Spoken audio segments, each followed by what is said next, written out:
Hello everybody, this is Bradley from RaceBeacon here today to give you a complete rundown of the Oscar Piastri, McLaren and Alpine situation. Now, if you already know pretty much all of the events that have happened, we're also going to be explaining why everything has happened as well. So just yesterday, Alpine and the Formula 1 page both put out statements saying, breaking, Oscar Piastri will drive for Alpine in 2023. Now, Alpine's press release did raise some alarm bells. There were some rumours already before this announcement took place that Piastri may have already signed a pre-contract agreement with someone such as McLaren. Basically another team on the grid, but all signs currently hint towards it being McLaren. So when Alpine put out their press release, it was at 2 AM Australia time, which when you're signing an Australian driver with an Australian fan base, doesn't seem like the greatest marketing move. There was also no comments whatsoever from Oscar, which in Formula 1 driver announcements is pretty much unheard of. You normally get the normal, oh, I'm really looking forward to work with a team, they've got great facilities, they're a team on the up, they've got some real motivation. None of that at all. So for people who are already a little bit suspicious, that definitely raised some alarm bells, and I have to say, from the second I saw this announcement, I was thinking, oh, they must have solved a contract agreement. But, I'm going to wait till Oscar posts something. Once you see Oscar hasn't said anything yet. Let's wait and see what he says. So, just a few hours later, we did hear from Oscar. It was about, I think, 4 o'clock Australia time at this point. He tweeted, I understand that without my agreement, Alpine F1 have put out a press release late this afternoon that I am driving for them next year.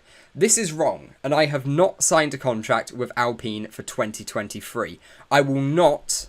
Here we go, this is the big bit. I will not be driving for Alpine next year. And for me, that's the real selling point. He has signed another contract somewhere else, and he, at the moment, would rather drive for them. And it is looking like that is replacing Daniel Ricciardo at McLaren. But Daniel Ricciardo's contract has also got some very interesting clauses in it, because Ricciardo, before September, has to decide whether he wants to continue at McLaren or look for other teams. He has been told he needs to decide before September. So it could be today, it could be tomorrow, it could be right at the end of August. It depends how quickly all of these dominoes are going to fall. But if Daniel Ricciardo chooses to go elsewhere, I think he'll be replacing Alonso at Alpine. He'll be going back to the Enstone-based team. Piastri will be partnering Lando Norris at McLaren. And overall, I think whatever the scenario is here, you've got a very high amount of just sheer awkwardness. Because Fernando Alonso seems to be, this is a video for tomorrow of our F1 conspiracy theories, trying to destroy that Alpine team as much as he can, and he is enjoying every second of it at the moment.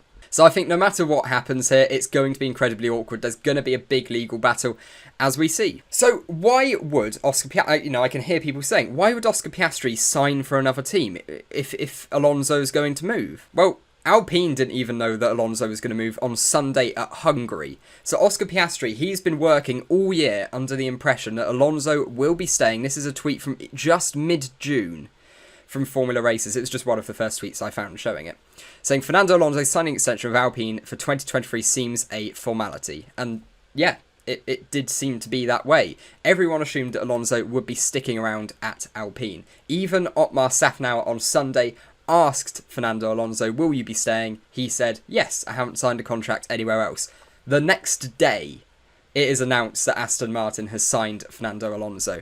So Alpine had no time to prepare for this whatsoever. They couldn't say to Piastri, oh, don't sign for another team because we think Alonso might be going. At no point did they think Alonso would be moving. Now, this is where it gets a bit more interesting on a whole legal front, which I must say, I'm a 19-year-old engineering student. I am not well versed in contract law. But what we have seen is Otmar Safnauer insisting that Alpine F1 team has first call on Oscar Piastri for 2023, and thus the youngster can't go to McLaren or anywhere else. And he's trying to get hold of Piastri's manager, who is Mark Webber.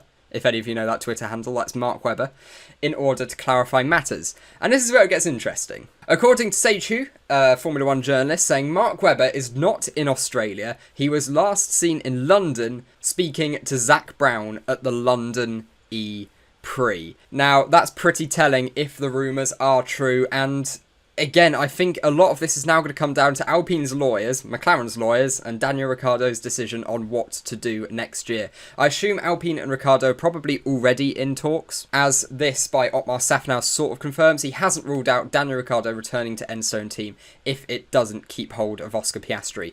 But that sort of contradicts this quote, saying that the contract is watertight and Piastri will be racing for Alpine next year. So we've had two slightly contradictory points coming out of Renault, or Alpine, because on one hand, the contract's watertight, Piastri will be racing for them next year. On the other hand, yeah, you know, we could bring Daniel back, that'd be pretty cool, wouldn't it?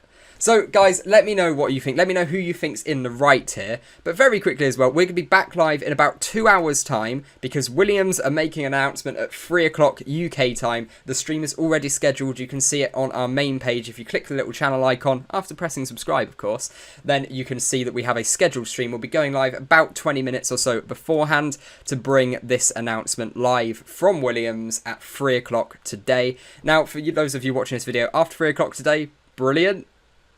I don't know what it is yet. I can't comment on it. If you come and join us in the stream, we'll be having all the latest chat about it. So hopefully see you there. But guys, until next time, don't forget to like and subscribe. See you later.